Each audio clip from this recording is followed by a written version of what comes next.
Today we welcome Mosab Yusif, the author of Son of Hamas, who has returned to Israel after 5 years of not being here. Thank you for being with us. You've made some pretty bombastic comments. You've called Islam a religion of war. Is that part of the truth that you're speaking of? Islam itself, as ideology, as religion in general, is a religion of conquest, domination, taken over, and control. It is a religion of war. Now, how can we understand that? We understand it simply through the behavior and the life of Muhammad, that Muslims consider as the highest authority of their lives. The Islamic ideology that I witnessed for, and this is not the radical Islamic ideology, because I was in many arguments with many Muslim denominations, and we know that there are common things that all of them agree on. Jihad is one of them. And if all Muslim denominations and colors believe that jihad by sword, killing by sword for the sake of Allah is justified, then we have a problem. From what I understand, actually making a film about Muhammad. Can you tell us more about this film? The idea came first when I was trying to have a conversation with my sister about solid facts about the life of Muhammad. And my sister was arguing with a denial. And I wanted to understand why she was denying what I was confronting her with. I love her, and I was trying to help her see that this is not a good way for her life. She could not see that, because Islam is not only a religion in her life. Islam is an identity to her. Now, living in this modern world and being convicted with teachings of the 7th century caused lots of problems in one person's life. And I lived that conflict. And I finally came over that conflict, and I want to help my sister and the new generation to find a way out.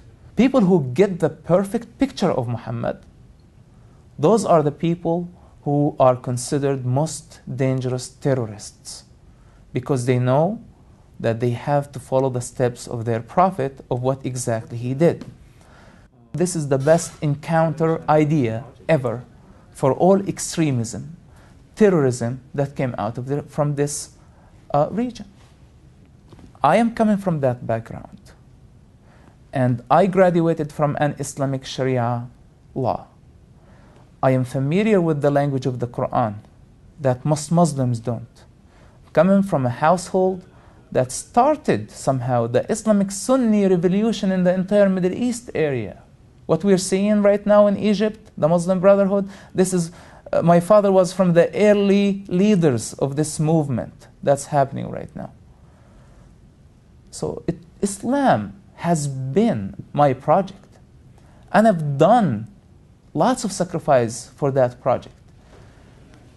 With that said, I believe it's my responsibility, because I sacrificed and I paid very high price for the cause of Islam and the cause of Muhammad, that I have the right to question that journey and bring the truth of what I witnessed, the good side and the bad side. We're not trying to offend Muslims. We're trying to bring the truth.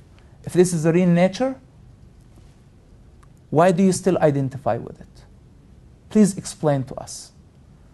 And if this suicide bomber who's trying to kill many innocent people is motivated by that ideology, I would love to seed doubt in his head, at least to be able to question before he go and commit suicide, thinking that he's going to heaven, while he's not. He's just killing himself and innocent people.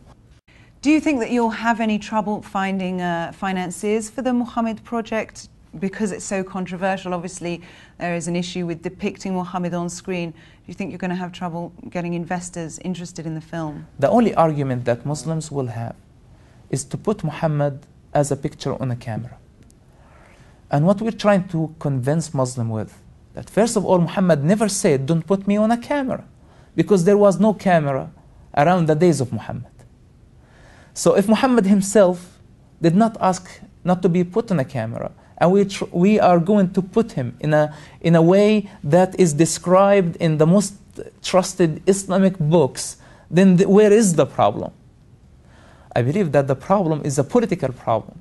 And the problem is that the religious authorities who control the entire Middle Eastern region wants Muslims to stay living in ignorance. This is a very challenging project. And so far we did not ask people for production finances yet, but we have development or developing money, which did not have a problem to find. We developed the screenplay, which is a big step because it required lots of research, and we had to hire an Islamic secular for a long time to investigate every thing in the screenplay, because the accuracy is very important in this project. My audience is the average Muslim. The religious person knows the truth, but they lie to themselves and lie to the rest of the world. The average person, the traditional Muslim, who was born this way, the nominal Muslim, I want him to see the picture that he did not see, because I want to challenge the religious authorities with those people, with their own people. It becomes an ideological conflict that will lead to intellectual maturity in the entire region that will build an amazing future. This is a very challenging project. But please come to us, talk to us, and let's put our effort together. If somebody with finances, somebody with a vision, somebody with an idea, we already have the screenplay, let's unify our power to bring the truth as a free world. I'm not asking Christians or Jews against Muslims. I am asking and begging every free person in this world to bring a light on a region that has been living in a world of isolation, many worlds of isolation that Islam built over the years to protect itself. And today we have this powerful media, and the new generation can watch and see and make a judgment. They are looking for a difference in their life. They're looking for a better future. Let's help them. Through the movie Muhammad and through writing your book and coming out against Hamas and Islam, some people have called you very brave and courageous, and other people have said you've signed your own fatwa. Are you scared for your life? First of all, I live in a free country, and I choose to live free. I'm not going to go to hide. There is nothing to be afraid about. We're doing the right thing. And we do it with the power of the truth. Not the power of conviction, not the power of opinion or idea. The power of the truth, and the truth alone. You're intimately acquainted with the mentality of Hamas. So with regards to the mentality, perhaps less from a political perspective, do you ever think that there will be any sort of reconciliation between Fatah and Hamas? Fatah and Hamas killed in the past. They're killing each other right now, and they will kill in the future. The only thing that unite them is Israel. And this is like where people, look at me and say this is a pro-Israeli when I answer something like this. Killing in the Arab mentality and the human life, unfortunately, does not worth a lot.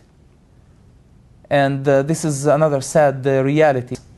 We keep spinning in endless cycle of violence. And I think this is the time for Arabs start to understand the importance of freedom, the importance of human life, what makes us different than animals, that we have the right to choose.